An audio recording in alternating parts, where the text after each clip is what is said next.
हाय। कल मैं एक वीडियो देख रहा था जिसमें एक बिजनेस कोच जो है वो बोल रहे थे कि उन्होंने दो लोगों के $50,000 के डेली काउंसलिंग या कंसल्टिंग के जो ऑफर होते हैं उसे रिजेक्ट कर दिया। अब ये सुन के मेरा पहला रिएक्शन ये था, भाई ये क्या पागल हो गया है, इतना पैसा इसने क्यों छोड़ दिया, इतना पैसा थोड़ी ना कम होता है। पर जितना ज़्यादा मैंने इस पर थोड़ा सोचा, थोड़ा बैठ के मैंने इसको शांति से देखा, तब मेरे को ये पता चला ये सिर्फ उसकी स्टोरी नहीं है, ये मेरी भी स्टोरी है, या यूं कहूँ ये आपकी भी है। या हम ऐसा बोल सकते कि जो बंदा बिजनेस कर रहा है या फिर जॉब कर रहा है या फिर बिजनेस और जॉब दोनों कर रहा है मेरे तरह, तो ये उसके लिए एक लेसन है। अब उस बिजनेस कोच ने ये बोला कि जैसे जैसे हम बेटर होते जाते हैं या फिर जैसे जैसे हमारा काम दिखना शुरू हो जाता है, वैसे वैसे लोग हमारे पास बहुत अपॉर्चुनिटीज लेकर आते हैं। लोग हमें ऑफर देना स्टार्ट करते हैं, जैसे कि कंसल्टिंग हो गया, पार्टनरशिप हो गया, या फिर भाई चलो साथ में कुछ करते हैं, वगैरह वगैरह, ऐसे बहुत चीज़ें। बट उसने एक चीज़ बोली कि जितना ज़्यादा अपॉर्चुनिटीज़ आती है ना, उतना ही ज़्यादा ज़रूरी नो बोलना हो जाता है। अब ये थोड़ा अजीब सा लगता है ना? बट फिर मैंने अपनी ज़िंदगी देखी। अब मैं 2020 से अपना बिजनेस कर रहा हूँ। फिर मैंने इंजीनियरिंग की, इंजीनियरिंग कंप्लीट हो गई। फिर अब मैं जॉब कर रहा हूँ, जॉब के बारे में तो आपको पता ही है। बट ये दोनों चीज़ मैं हर रोज़ ये दोनों चीज़ रिपीटेबल करता हूँ।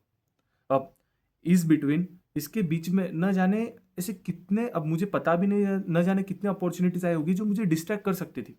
जैसे कि कुछ साइड प्रोजेक्ट स्टार्ट कर लो, या फिर फ्रीलांसिंग कर लो, या फिर कुछ एक नई आइडिया आती है कि भाई ये स्टार्ट करते हैं, ये इससे एक्स्ट्रा इनकम आ जाएगी, या फिर भाई कंटेंट क्रिएशन में शॉर्टकट यूज़ कर लो जिससे ग्रोथ काफ़ी जल्दी मिलेगी, वगैरह वगैरह, ऐसे बहुत सारी चीज़ आती है। अब हर हर एक चीज़ एक्साइटिंग लगती है, सब एक अपॉर्चुनिटी सा लगता है, लेकिन रियलिटी ये है कि ये हर चीज़ जो है ना, ये मुझे डिस्ट्रैक्ट कर रही थी मेरे एक्चुअल गोल से, मेरा ध्यान चुरा रही थी। जैसे कि अब मेरे पास बिजनेस है, होटल है, बिजनेस में मतलब होटल है, या फिर जॉब है, या फिर जो अभी कंटेंट क्रिएशन है, इसको जो बेटर कर सकता हूँ ना मैं, धीरे धीरे ध्यान देकर, उससे मेरा ध्यान डाइवर्ट कर रही थी। अब उसने एक लाइन बोली जो मेरे दिमाग में बैठ गई, आज के टाइम में सबसे वैल्यूएबल एसेट टाइम बिल्कुल भी नहीं है, वो है अटेंशन। अब भाई सुनने में थोड़ा सा अजीब सा लगता है, बट फैक्ट है। टाइम तो सबके पास कॉमन है, 24 आवर्स। अमीर हो, गरीब हो, या फिर कोई एम्प्लॉय हो या CEO, सबके पास 24 घंटे।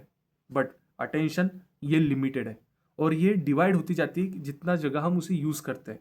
जैसे अब मान लो कि मेरा बिजनेस है, या फिर जॉब है, या फिर कंटेंट क्रिएशन है, अगर मैं मेरे अटेंशन को इक्वली इन सब में डिवाइड करता हूँ तो ये मेरा जो प्रॉपर वे है ना, उसे यूटिलाइज नहीं कर पाएगा और कुछ भी प्रॉपरली नहीं चलेगा। लेकिन अगर मैं ये डिसाइड करता हूँ कि मेरा मेन फोकस मैं अभी कंटेंट क्रिएशन पर कंसिस्टेंसी लगाने में रखता हूँ, क्योंकि ये मेरा अगला ग्रोथ फैक्टर है, तो इससे क्या होगा कि जो जो दो बाकी की चीज़ें हैं, जैसे कि बिजनेस हो गया और जॉब हो गई, ये अपनी जगह चलती रहेगी, बट ये जो थर्ड कंटेंट क्रिएशन है ना, ये एक्चुअल में मूव करते रहेगा। उसने कहा कि कोई भी बिजनेस लो, 1 करोड़ वाला लो या 10 करोड़ वाला, इनमें ज़्यादा फर्क नहीं होता, दोनों सेम ही चीज़ कर रहे होते हैं। बट जो 10 करोड़ वाला बिजनेस है, वो ज़्यादा बार ज़्यादा बेटर तरीके से करता है। अब इसे ऐसा समझो कि कोई होटल है, सपोज कोई भी होटल हो, Tier 2 Tier 3 सिटी में पकड़ो। अब लोग, बहुत लोग ऐसी गलतियां करते हैं कि वो हर महीने नई ऑफर लाए, नया, फिर कोई नई डिश, नई मेनू, नई थीम, नया डेकोरेशन, नया हर कुछ नया ट्राई करने का, कि जिससे कस्टमर गेन होते रहे। बट जो कंसिस्टेंटली एक्चुअली में होटल रन करती है ना, वो इन चीज़ों में पड़ती ही नहीं, वो ये चक्कर में ध्यान देती नहीं, वो अपना बेस को नहीं क्या पकड़ के रखती है, अपना जो मेन चीज़ है उसको पकड़ के रखती है, जैसे अपनी सिग्नेचर डिश, या फिर कस्टमर से डील करने का तरीका, कस्टमर से बात करने का तरीका, सर्विस देने का तरीका।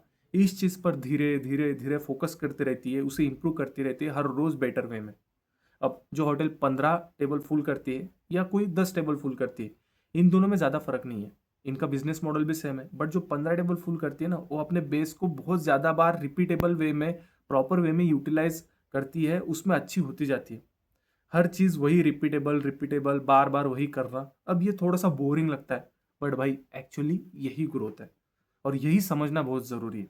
इसलिए अब ये वीडियो देखने के बाद मैंने भी थोड़ा सोचा, और मुझे रियलाइज़ हुआ मुझे भी खुद के लिए कुछ चीज़ों को नो बोलने की बहुत ज़्यादा ज़रूरत है। अब वो कैसा? फॉर एग्जाम्पल, कि जो हर बार नए साइड हसल स्टार्ट करते हैं, उसको नो बोलना है।